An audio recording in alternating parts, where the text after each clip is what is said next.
Hi, this is Ralph Wilson with Web Marketing Today. I'm in San Francisco at the eMetrics Marketing Optimization Summit, and here with Tim Ash, who's an expert in landing pages, just wrote a book on the subject. And what I want to ask you about is, as we're looking at this idea of testing landing pages, is how do you figure out what to test? I mean, there's so many things you probably could test. Where do you start? That's a great question. I think half of landing page testing is figuring out what to test, and the other half is figuring out which of those different versions is the best. So if your ideas don't move the needle, it doesn't matter how you prove that they don't do that. So the way that we commonly approach landing page testing is to look at a variety of sources. For instance, eye tracking studies. Do people even see critical parts of your page?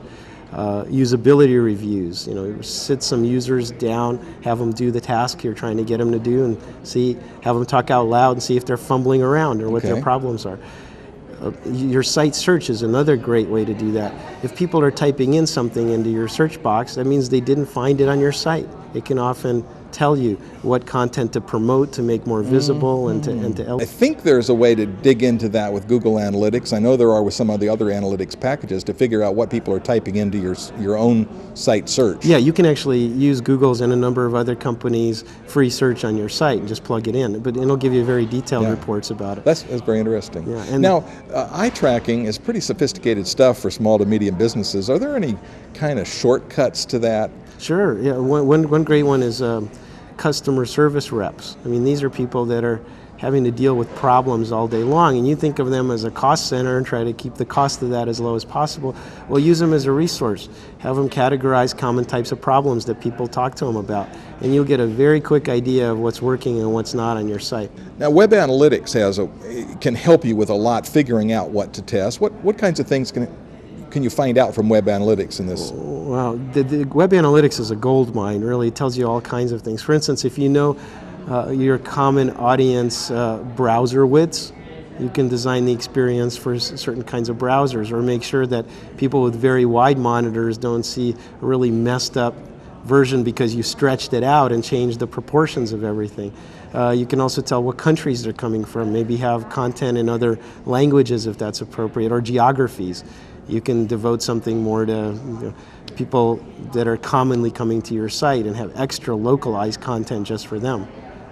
There are lots of different ideas from Web Analytics. So what we're trying to figure out here is what to test, what to drill down further. What are the biggest problems that you're having? Maybe you don't even realize you're having. Identify those and then invent some tests to help optimize from there. Right, then you can brainstorm and then pick some idea-specific alternatives for each of those problems, and the best of those that you put into a test.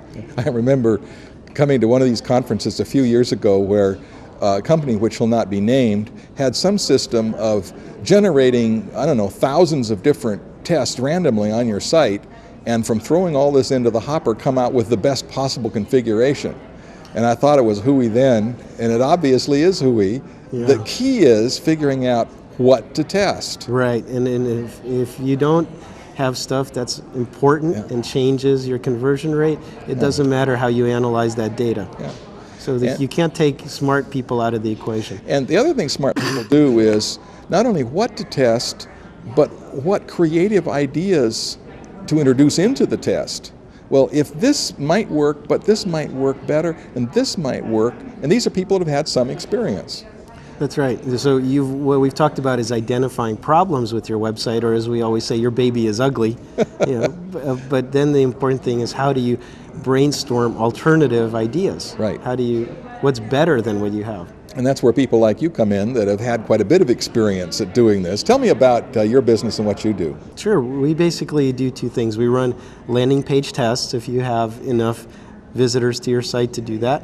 Or if you have a smaller business, we can also do a conversion audit and tell you what we think is wrong with your site and give you screenshots of what it should look like.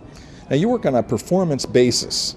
That is, if they get better results, you get a share of that. That's right. So we only get paid, there's no risk at all to the client. We only get paid based on a head-to-head between our best version and their original version. You must be pretty sure of yourself to have that kind of a deal. Yeah, well, we seem to produce results consistently, so we're okay with that business model. And you wrote the book. Tell us about your new book.